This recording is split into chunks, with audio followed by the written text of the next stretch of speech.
Hello, my name is Melanie Perry, Certified Financial Planner of Urban Wealth Management, and welcome to our Smart Women Savvy Money webinar. Our webinar guest today is the wonderful AnGèle Cade. Welcome, AnGèle. Oh, thank you so much for having me. I'm excited to be here. We are definitely excited to have you. You know, the Smart Women Savvy Money webinars are created especially for members of the Smart Women Savvy Money Club, which exists to provide a safe space for women to learn about finances and become empowered to take control of their financial future. We have webinars and blogs on financial planning, real estate, taxes, socially responsible investing, career, business, and lifestyle. We've got it all. And it's presented by women professionals who are expert in their field. The Smart Women Savvy Money Club was created by Urban Wealth Management, whose mission is to empower people to live their life on their own design, using all of their assets to fulfill their dreams and follow their passion. We're all about passion here, right?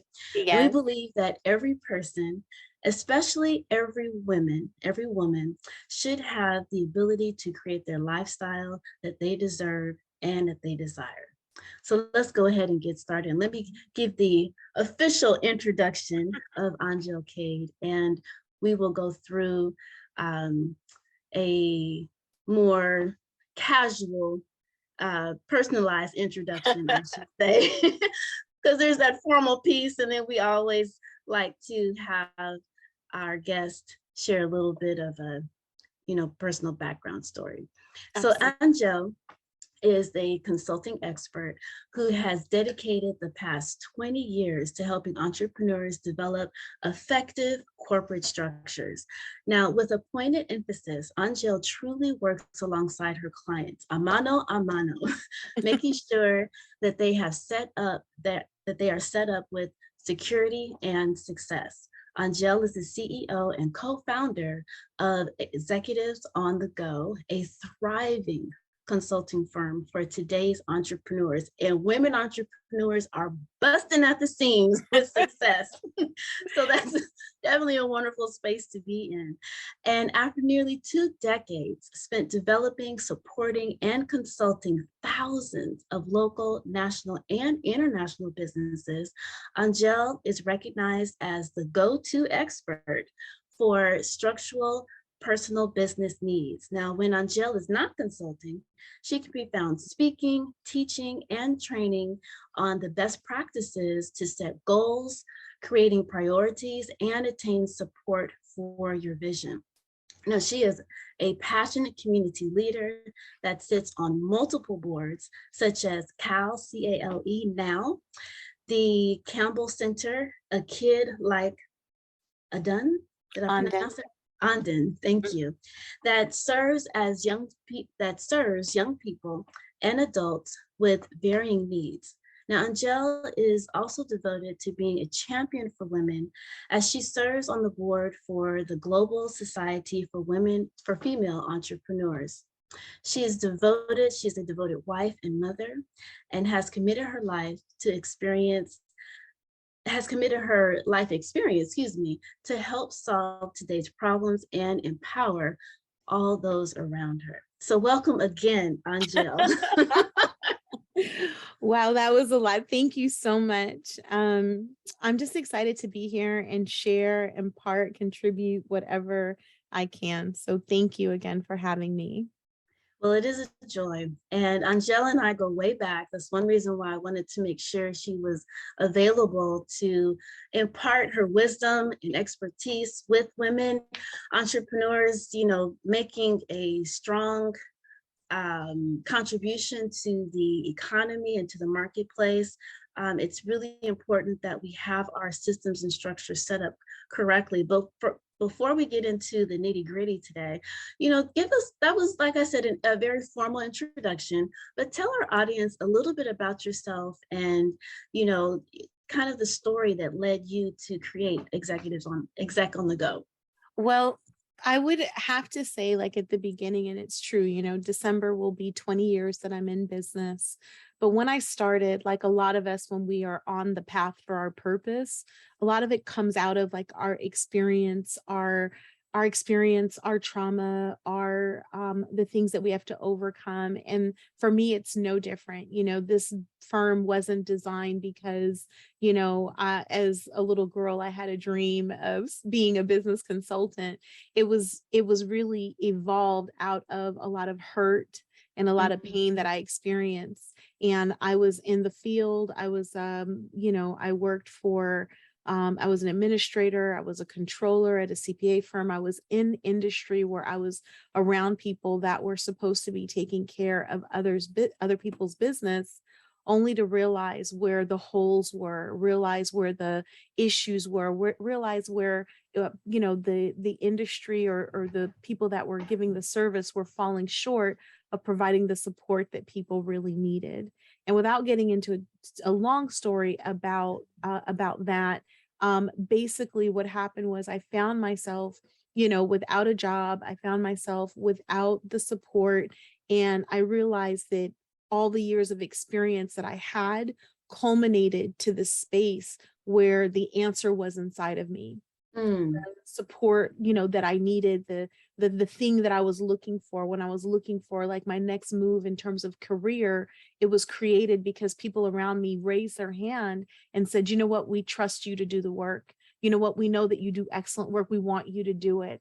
And really from that was born Executive on the Go, where we were servicing small business owners, micro enterprise, small enterprise, people that just wanted to be able to do business better and track towards success without feeling taken advantage of, and wanting to understand the process. And so this really came out of me wanting to educate, empower, share what I'd learned, and really help others avoid, going through the things that I saw that were happening, in the industry in terms of business, small businesses, minority-owned businesses, women-owned businesses, any type of disadvantage where we weren't tracking with, large, startup funds and huge loans at the beginning as we're trying to build our success.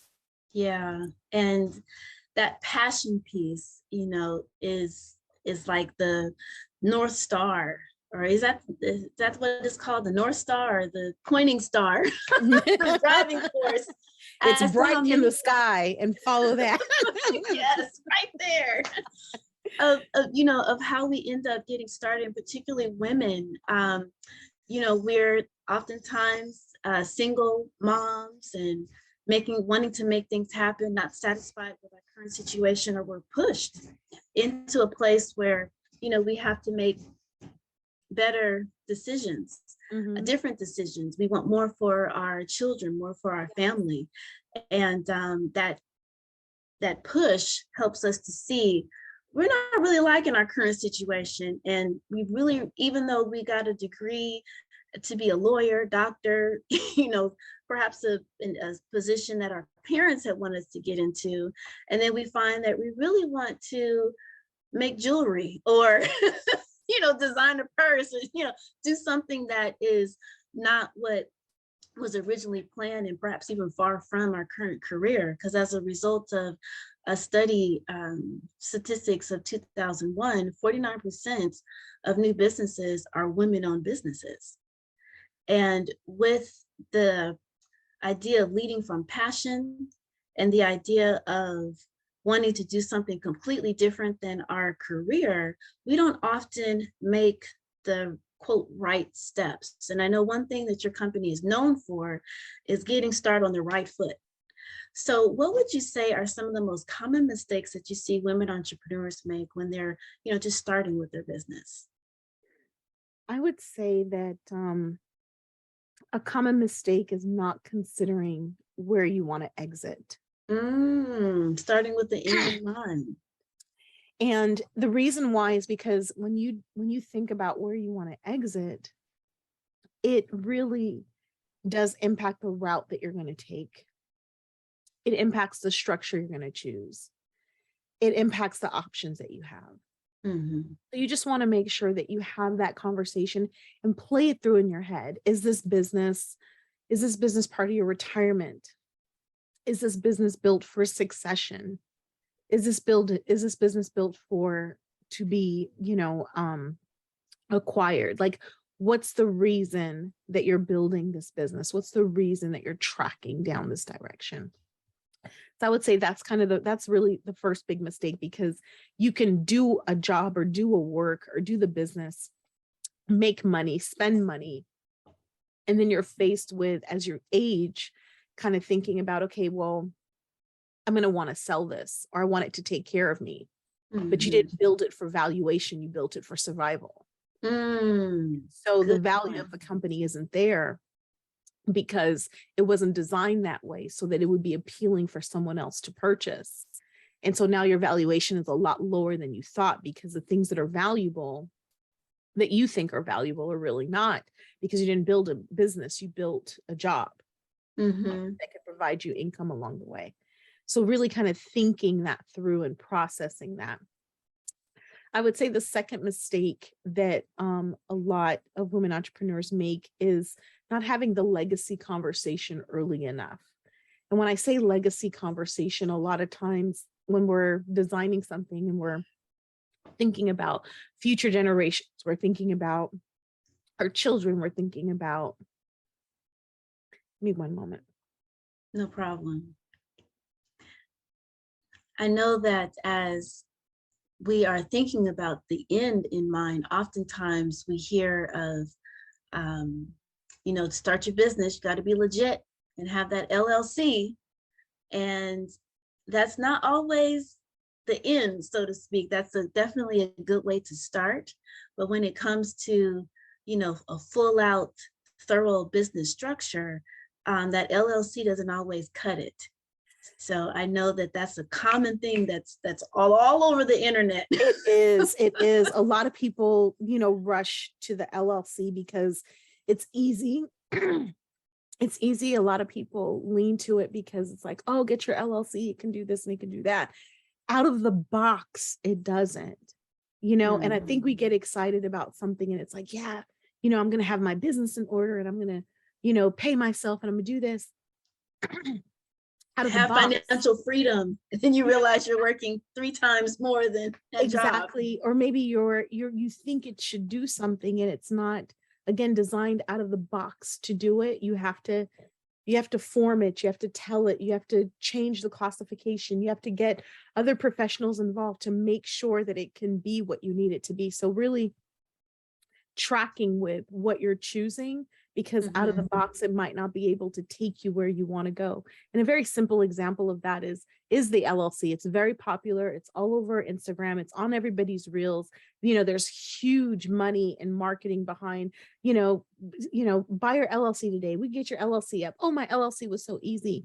And then 2-3 years later, we'll get a client that'll say, oh, I've got my business and I'm ready for business credit, or I'm trying to apply for this thing, or, I've built this and I've got my LLC. And they didn't realize that because they are the only owner, they are a single member disregarded LLC. And what that means is the IRS doesn't even treat you as a separate business. All of that, all those factors, all that activity that you thought was business is actually showing up on your personal tax return, your Schedule C. So the separation you wanted, the protection you wanted, the liability factor that you wanted to be self-contained doesn't exist, because it all falls on you because you were classified as a single member disregarded LLC.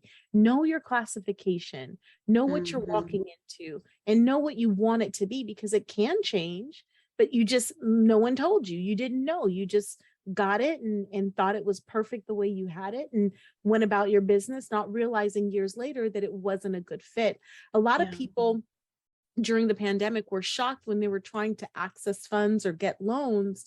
And when they checked the box that they were an LLC and they were the only owner, that what was required of them was all of their personal information. And so they thought, oh, this is my business, it's separate, I don't need to do that. And it's like, no, if you're a single member disregarded, they want all of your personal information because they know you and the business are one. So you don't have that distinction that you were looking for. When you take on a structure, there's 2 parts, always 2 parts. The legal part the legal part and the accounting factor. So legal and finance, those two pieces together are what make up your structural component. So if you don't have a consultant or somebody who could bridge that for you, to make sure that you're getting the best of both worlds, or making sure you understand the impact of one versus the other, then you want to you want to be able to circle back. And that's why we try to steer clients away from kind of doing it themselves, because I know a lot of people would say, well, oh, it's easy, it's simple, I could just get it done or do it. And it's like, some things, yeah, maybe I could, change my oil, but I'm not going to do it. Right. So, because, along the way, I might unscrew the wrong thing and then cause a bigger problem. So why not Right. done the right way? Hire an expert. Why But I not? also believe that you should educate yourself so that when you're speaking to an expert, you have some good, solid questions to ask. So I encourage people to YTube University it. But after that point, once you've kind of saw a few videos, then you need to speak to a highly qualified professional to really get insight on your particular situation. And I think And that's where a lot of people go wrong. and I love what you said, which is really, I think, really the probably, and I don't know if it's a mistake or just something that's missed as kind of a blind spot, but an opportunity to ask the right questions, or ask questions that are pertinent, because you don't know what you don't know, right? Right. So for me as a consultant, a part of my job is to uncover some blind spots. So you might not go to your accountant necessarily and disclose that you're projecting to bring on an investor in the fourth quarter, because you don't think it's relevant for what you're doing now. But my question is, like, who are the owners? What do you plan to do? Do you plan to appeal to investors? Are you tracking for additional funds? Are you loaning the company money? How are you loaning the company money? What's all your R&D? You might not be thinking about R&D credit, and the accountant might not even think to ask you about R&D credit because you didn't mention it. But guess what? You don't even know it exists. But you've been putting thousands of dollars into the business prior to existence. And so it becomes our job to unearth these possibilities as we're navigating and asking what these things are, so that you can then be equipped to ask better questions when you're making the decision, when you're faced with possibilities with what you're doing, especially nowadays, because there is a temperament that you want to be able to measure when it comes to a lot of people integrating things that are DeFi in their processes, like if you've got wallets, if you're doing NFTs, if you've got other investments and other things that are kind of going on that you thought might not be applicable, right? As the rules and as the laws and as discovery begins to change in the marketplace, being really clear about where this or how this can impact you. So there's just such a big conversation to have. And I think people don't realize how much these pieces impact each other, right? I want to have this business. I want to minimize my taxes. And it's like, okay, that's great. But you told me you was trying to get a house in 2 years. And if if you look like X on paper, they're not going to give you anything. So let's rewind and talk about this payroll that should be happening. So exactly. And sometimes people kind of wonder, well, AnGèle, what does that have to do with structure? What does that have to do with the business side? It has a huge part, because it's the way that you do business. It's the way that you're going to disclose. It's the relationships that you need to have. It's all the pieces connected to the success of what you're building. And you want to make sure that it makes sense. You want to make sure that you can explain it, you could defend it, it makes sense, it's strategic, and that you have all the options, available to you. Yeah, you brought up a lot of wonderful points. And as I listen to entrepreneurs, or I'll come across a YouTube video, and they will make you think it's easy. oh, just woke up today and I became an entrepreneur and now I'm a multimillionaire. There's Mm-hmm. so many different layers and pockets. And I see these comments of how you can, put your car in your business and write off your car and not have to pay for it. And yes, there are legitimate ways in doing that, Mm-hmm. but you need to have purpose or strategies of um, using so many write-offs and exemptions that you basically have no income, but Mm-hmm. then you don't qualify for disability income within your business, or you can't qualify for a home the following year, or Exactly. it's planning. And are there certain times when you want to use accelerated depreciation in order to mitigate your tax liability? Yeah, but not if you're in the process of qualifying for disability insurance or property or things of that nature. And So I'm glad that you brought that up, because I think that also a safe thing with having professionals on your side is being able to have very candid conversations about benefits or different things that you might have that you are concerned could have an impact on your accessibility to certain funds and what you look like on paper, and being able to have a full picture and say, okay, you know what, when I cross this threshold, this is what I can do. Or, you know what, to maintain this benefit, it's not worth it to me until I make X amount of dollars. Having these kind of delicate conversations, very candid conversations, could help navigate how you go about doing what you're doing, so that you move from kind of mattress to institution, and how you grow from there. Because there's certain things, I think, as women, that we face in industry, in terms of not only treatment, but just options and opportunity that we're not as used to crossing, or we're not as used to advocating or acquiring. So being exposed to these things so that we can know, okay, how do we navigate, how do we strategize, how do we pace ourselves to be able to get the things that we actually want, and what does it look like? exactly. So we've talked a lot about the bloopers in the beginning of an entrepreneurial's journey. What would you say are like the top three areas entrepreneurs should focus on to get started, with their business on the right way? Or if they've already started, what are the top three things they need to focus on to make sure that they're building their business appropriately? Yeah, I would say one thing to make sure that you focus on that could become a very tough deterrent if it's not in place will be your paper trail.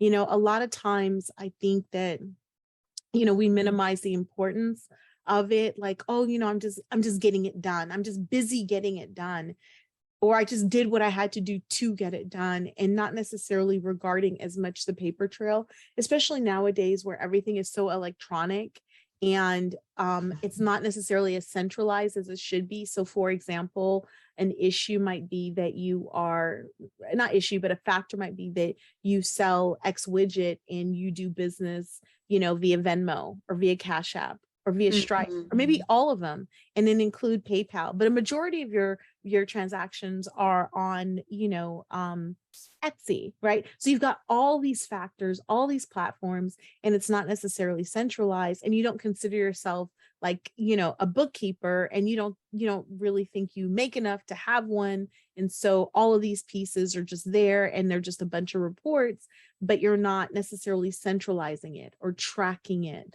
or looking at it in that way, because you just figure, oh, it's just Venmo, or oh, it's just Cash App. And so we've seen a lot of changes in the last few years where a lot of these companies have been held to the fire to report, a lot of payments that are occurring. And so it becomes a part of, again, what you should track, because the beauty about having the business is that it's not always about what you're bringing in, but it's also about you tracking what it costs you to put out, because the framework is that you're paying taxes on net profits, right? And so the net means your auditable, clear, tracked expenses. And so that's what you want to be able to get to. And you want to make sure that those things are are clean and accessible to you at all times. So I would say the paper trail, the record keeping, those are things that could cause big headaches down the Yeah. road. But if you do a good job of keeping it up, even if it's not translated as a bookkeeper, but you're like, hey, I've got a file with everything in it, and I'm ready to hand it over to somebody who knows how to translate it, then that is good. And so you just want to make sure that you are keeping those notes, those records, those receipts, those invoices, those contracts as much as you can. I tell clients all the time, like, just organize a drive, even the way you would a file cabinet. I've been in business a long time, so we've had, many of Huns and many of file cabinets and locked doors. But nowadays it's like, it's about, having it on the cloud, having it in your Dropbox, having it in your Google Drive or wherever you're going to have it, but just put it somewhere, Backup system. organize it like a folder. And then I would say, in terms of the other mistake, I would say, is probably just not building that team around you as soon as you can. A lot of times we are reactionary, right? So we get an attorney when we're being sued, right? We get we get certain things in place after we're triggered. And so my ask, or my thought for you is to not wait till you're triggered, but be intentional about securing the professionals around you. And at every level there's an element of a professional that could be a part of your team or help support what you're doing based on where you're at, right? So maybe you're not retaining a whole CPA firm to do all of your financials, but you can get a bookkeeper. And Right. and so, yeah, maybe you've got a bookkeeper, and then maybe you've got a CPA that is not on a monthly retainer, but you check in once a quarter. Or maybe you've got one who's locked to do all your stuff once a year, that's based on the information from the bookkeeper. So there's phases and there's ways to do it. Don't think that you're not there yet, right? I'll tell clients, I'll listen to them talk about even how they're going to hold their ownership, right? You've got ownership in this business, and you've told me you've got, 2 homes and 3 kids, and you're like, oh, just put the business in my name. And then I'm like, well, why? You don't want us to put it in your trust? And then they say, well, I don't have one. And I'm like, huh? You don't have one. So then it creates this other conversation for me of caring, because you're building this for your children, you're building this for legacy, you're building this for your estate, and you're telling me that it's not organized. Well, I don't think I have enough. Well, someone told us a story one day that we didn't have enough to have these pieces in place that should be taken care of. And my job, part of my job, is to help change that story. And so be able to say, no, you have more than enough that's worth protecting, that's worth documenting, that's worth organizing, that's worth transcending to the next generation beyond you, because you're building this for something great. And then I would say the third mistake is looking at your business, and I talked a little earlier about people creating jobs and not businesses. But for the people who actually are creating businesses, I would say the third mistake is not regarding the pieces in the business as being assets. And what I mean by that is, a lot of our women entrepreneurs, I'll see them come in with these amazing ideas, amazing taglines, amazing service marks, amazing logos, amazing systems or processes or different things, and nothing is marked. Nothing is trademarked, nothing is registered, nothing is owned, nothing is like intellectual property. I see so many entrepreneurs that come to us, and they haven't thought through the intellectual property portion of their business. And so I would say that is a huge mistake. It's something I think that's missed a lot of times, that have value in what you're creating. System, process, certain things that are being written, certain copy. I mean, in so many people, there's so much great work that could be owned and marked, that's just lost because they don't see the full value of it, or maybe somebody didn't have that conversation with them. Yeah, you are hitting the head on the nail. I think that's how it's. Sometimes I feel like I'm Ricky Nail on Ricardo the with head. Thank you. When I say these things, because it's always twisted, but y'all know what I mean.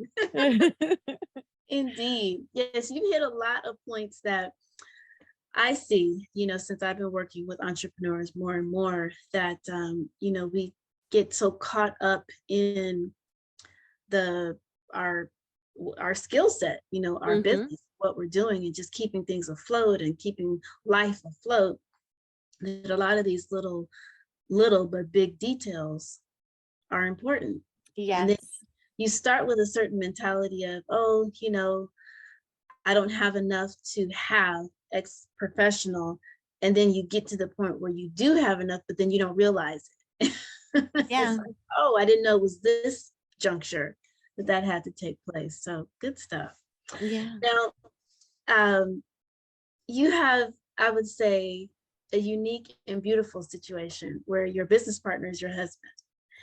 And some people can work with their spouses, and others are like, I'm gone to going to work. And I'll see you when I get home. They need that time separation. And just, knowing how, whether it's your husband or you've got partners or whatever the case may be, Hmm. just curious how do you create that harmony within your work-life balance?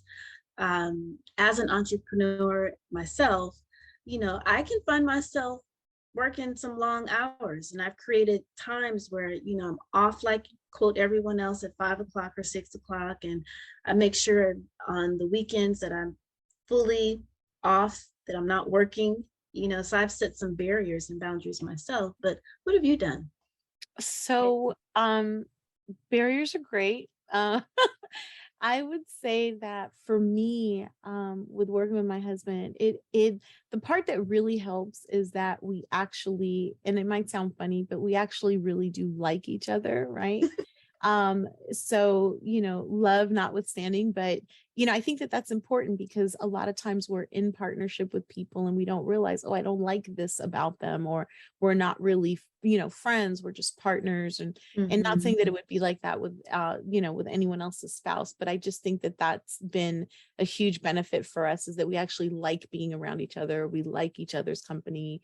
And it works because we truly are, in our hearts, like partners and friends.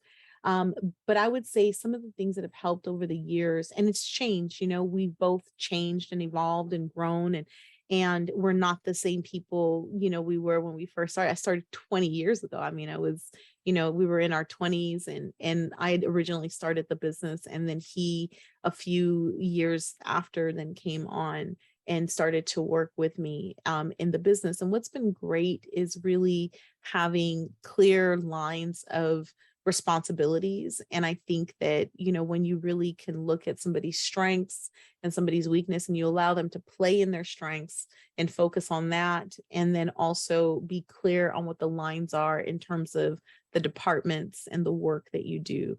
My Mhm. husband specifically, deals with processing, and he deals with our outside agencies, and he handles a few of our white label contracts. And so those are his spaces. That's his role. That's his sweet spot. And he does not try to go into other areas. And so, which is really nice and makes it really clear when we're executing the work. And then the areas where I lean my expertise or have to bring in, my leadership, then it's respected and regarded that way. So I would say respecting those lines, being clear on what those boundaries and departments are, and then being able to, enjoy when we do cross and work together, which actually honestly isn't that often because we are in two different departments. So it's a little different for us in that way. But Mhm. for a lot of years we didn't necessarily clock out, so that was kind of rough because it was like always work, always home, right? Always work, always everything, because we were building and we were discovering and we were going through our issues with staff and overhead and different things. And so it just kind of, took its turn. But in our in our own way, it culminated to this moment where we're able to kind of be at peace with where it is, be clear on what our responsibilities are, and just go from there. So communication has been key. I think that a lot of times sometimes with spouses, you might have an argument or disagree on something, and you're not talking, and we don't have that option, you know. You got to go to work the next day together. Exactly. Like, I cannot talk to you if I want to, but somebody got to get this check. So what we doing? Right. What are we doing next? So being able to push through that. So our communication always is at the forefront of being honored in our relationship, because we have to communicate on so many things. And I will say this: we have my son has special needs, and he's a micro preemie, and he's autistic. And so there's a certain level of flexibility that our business has afforded us as a family that allows for how we need to take care of him, which has been an absolute blessing. And we've been able also to, afford the support that's been necessary, specialized support to come in and help us as well. And so all those things together really created an ideal scenario for what our family needs and how we maneuver together. So it's been really beautiful to be able to experience it that way. And I don't think that a different way, would have been best for us in those moments. Yeah, that's one of the key points as to why people get into entrepreneurship, because it's not for everybody. But when you recognize your gift, your talents, and are able to monetize that and create what I believe life is about. It's about freedom. It's about opportunity. It's about choices. It's about being able to take your inner gift, your inner wealth, and translate it outward so that you can have these types of enjoyable experiences in the way I see our creator, has provided that. So Yes, having that harmony within your family through entrepreneurship, through your business, is fantastic. Now, you had touched on this earlier. When it comes to financing, having your business structured is very key, very important. And a lot of women get the short end of the stick just because we're women and we're not valued in the way that our male counterparts are. So what are a few suggestions that you would say would help the company look better? Yeah. So I would say, a part of making a company, look better or be strong on paper is part of the, like I was saying, that paper trail, which includes things like your address, your phone number, the professionalism of your email address, And matching not your cell phone number, right? Like the business right. phone number, not your The house business address, your Yes, business address. yes. All those things are very, very valuable, when it comes to qualifying for funds, because they track those things. All those things are able to be skip traced, and they point back to one thing or another. Now we're evolved into a different season where there are a lot of people obviously work from home. There's a lot of different, concessions that exist. You just want to make sure that it's consistent and clear. And so if somebody, let's say someone doesn't have a commercial address and they have to use their home address. I said, that's fine. Suite it out. And they said, I could do that. And I'm like, yeah, put a suite number on your address. It's your address, but it's suite 100. And suite 100 just so happens to be that back room where all the work is happening. And that's my suite. And so now all of a sudden, just the image of it is a little different, because you're telling a story. This is your opportunity to tell the story of your business. That phone number, no, don't make it your cell phone number. Get something like Grasshopper or Ring Central or Vonage Business. Get one of these. You can get a third-party voice over IP. You can get a soft phone that's an app on your phone, and it's another number that now rings, and it rings on your cell phone, but nobody needs to know it's what your actual cell phone number is, because you want to have that distinction and separation. You want to have that professional, voicemail or call tree in place so that you are treating your business like a business. It's not a hobby. It's not a thing on the side. It's not just called, it is your business. And one of our original service marks, whatever you do, it's your business, literally. So you just want to make sure that you are doing it, in the way that you want it to be represented. So that's key as well. The other thing is, no matter how small or big you are, you deserve to have, the proper pieces that make up your financial statement, which is your income, expenses, your balance sheet with your assets and liabilities. I'll tell somebody, if you're selling, lotions out the trunk, that's fine. You still have income and expenses. You still have you have a cost of goods sold. You've got supplies, you've got your assets, you've got these things. Track them accordingly, so that now when that institution asks you, you can provide a financial statement that makes sense for what you are doing. So I think that that's key. It's important to just make sure that you're treating your business like a business and that it can be reflected that way. The other portions around things that profile well when you're building, after you establish that phone number, that address, all those pieces, you want to have a relationship with companies like Dun & Bradstreet. You want to have a credit profile. What does that mean? I'm not saying to subscribe or pay them or do any of that. I'm saying make sure that wherever you can, establish a business relationship that can help your business credibility in the workplace. What does that mean? You have a vendor down the street. Put the business name on that invoice. Tell them your business name and your business information. All your contacts that you're dealing with, let them know, this is what I want you to send it to. This is who you're in relationship with, because all of that tracking becomes part of your business profile. Maybe you do have a work cell phone. Maybe you have an assistant that you gave a cell phone to. Is that in the responsibility of your business? And your tax ID number, that tax ID number follows debt. It follows what they're building in terms of credit. So just like your social has its own credit, get that tax ID to build its own credibility and relationships in the marketplace, because that's what's going to lead to you being able to get more and be trusted with more when the time comes.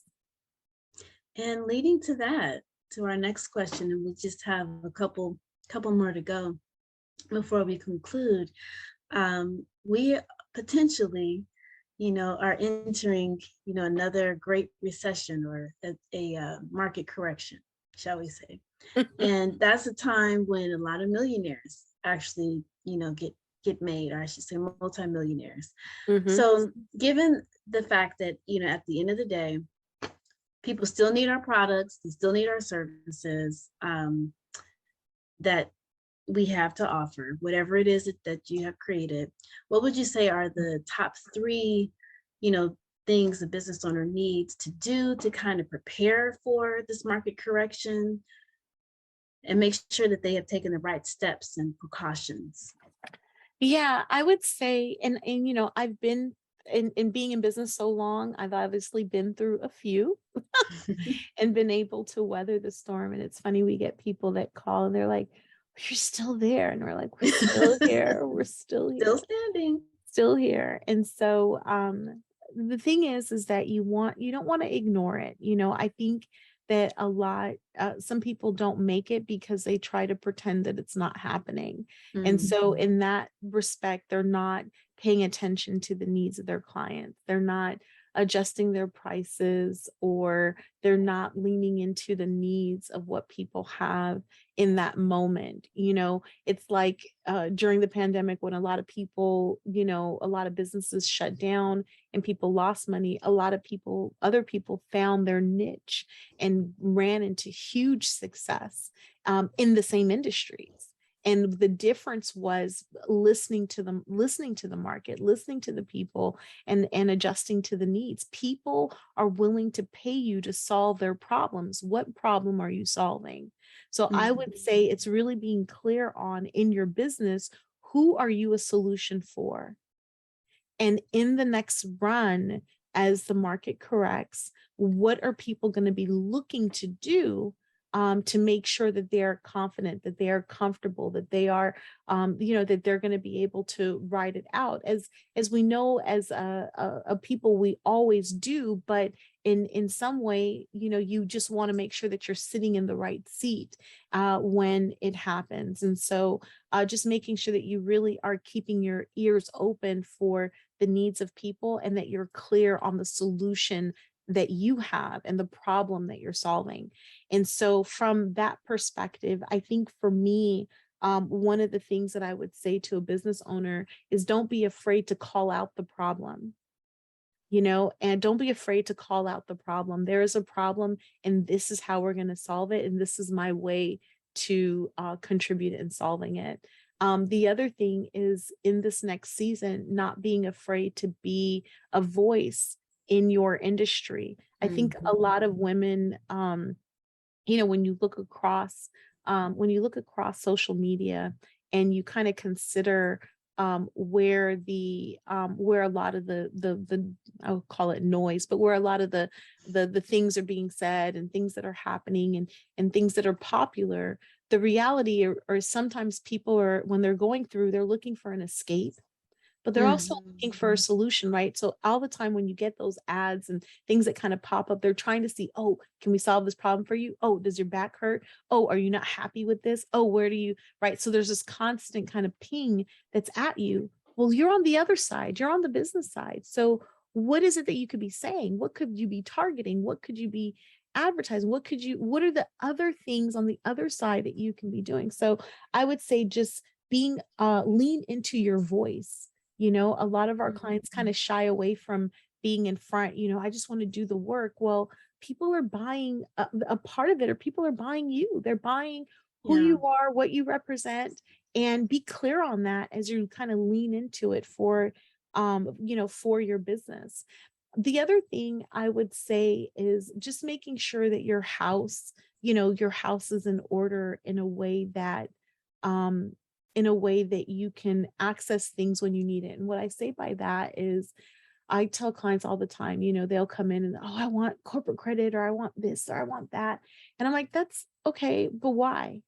I don't, and the thing is that, and I ask why, because I just want to hear them say it, and I want them to hear themselves say it.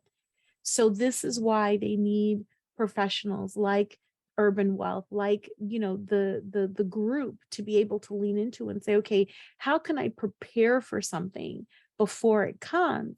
Because when it comes and I need it, I won't be able to access it. It's the idea that, you know what I mean? It's the person who's like, my husband laugh about it all the time, but it's like, you've got great credit, and you know what I mean, you don't, let's say, like, access or activate or get the lines and different things that you need. But when you need it, when you are desperate, no one wants to give it to you, because they can tell you're desperate. So how do you make sure, even as a business, that you insulate yourself, and you're like, okay, I've got these pieces in place that are ready in case I need it. So I would say, like, the preparation, don't be afraid to access things or have things accessible to you, even if you don't need it now, because you might need it later. And when you need it later, that's the time when it's least accessible, because people can smell, and they can see, and they can tell time, they can see signs of that level of desperation. So you never want to be caught in a desperate situation if you can avoid it. So be prepared, be as prepared as possible by placing the groups of professionals around you and accessing the things that you can. So they're just there holding and waiting if you need to use them. That's a very good point. That's a part of the financial planning process on the personal side, is to have that financial foundation in place, so that as you're building your wealth, you're not building it on quicksand or an unstable foundation that can potentially crumble. Business is the exact same way. Yes. And it's funny, you want to have insurance before you need it. You want to apply for insurance before you need it. That's the same The moment they see concept. the risk, they're like, no. And if we do, it's going to cost you. Right. More than you want. So, well, as we conclude, I want to make sure that people know how to prepare to talk to you. So we have kind of interchanged executive on the go, exec on the go. So just to be clear, it's execonthego.com, and the Yes. full name is executive on the go. Yes, It's just that exactly. moment of clarity. So um, what does a person, need to be prepared to sit down and work with your firm? So for us, I would say, really, it's just you being clear on your purpose, your vision, your mission, what you want to do in your business, if it's for profit or nonprofit. If you're still kind of thinking through those thoughts, or you're getting ready to, to invest in yourself and take that plunge, and you want to be able to soundboard and say, okay, is this the right route? Is this the possibility? What's the best road for me to take? Then being able to at least have a consult. We do offer a free initial consultation where we can sit down and at least explore your options, and it might sound silly, but even some people will come and they'll think that they're thinking about a business, and in reality they're actually thinking about a cause, and we will discover that it's actually what they want to start is something around, philanthropy, and it's really a nonprofit, and it's a whole different thing because they have an idea or a vision that's grant worthy, or that is aligns with, other organizations or agencies. So just being able to have like a open, a conversation about what's possible for your vision and how you want to maneuver in your business. So that free initial consult is the first step. And then some people have more complicated scenarios that are layered. And for that, we do offer an executive session where we can sit down and explore all of the things that you have going on, all the multiple businesses and verticals and relationships and pieces and partners and things that maybe involve other people and in different pieces that you want to talk through and soundboard and make sure, is this a strategy that you want to execute? And some people might just go to the website and see that they're ready to, I know that I want to S corp, or my CPA told me that I need to do the LLC, and you want to make sure it's done the right way, and you can just come to the site and order what you want and, get through it that way. So it just depends, but however you want to engage, we are here for it, and just excited to contribute in any way that we can. Fantastic. Well, on that particular note, for those of the ladies that are regulars of the Smart Women Savvy Money, you know that our guests are always in our newsletter. But we want to make sure that if you want to connect with them directly, that you have their social media outlets. And so tell our audience where they can reach you, your website, and any social media connection that you have. Absolutely. So the website is execonthego.com. So EXEC onthego.com. And on the site, you can schedule, you can click, and all of the social media for the companies at the bottom of the site that you can go to. But you can definitely look me up, which is AnGèle Cade. And you can actually find me at AnGèleCade.com as well. And that'll give you the links to my social media and different, spaces that I am at as well. And so, I'm available for those things. You'll see the link to the other business as well, but it'll give you a chance to see a little bit more about me, my family, my causes, the things that I'm involved with. So feel free to check me out there as well. Fantastic. Well, as always, it's a joy talking with you. I know that the ladies got a lot of good information that they can begin to take action on, and definitely reach out and get in touch with you.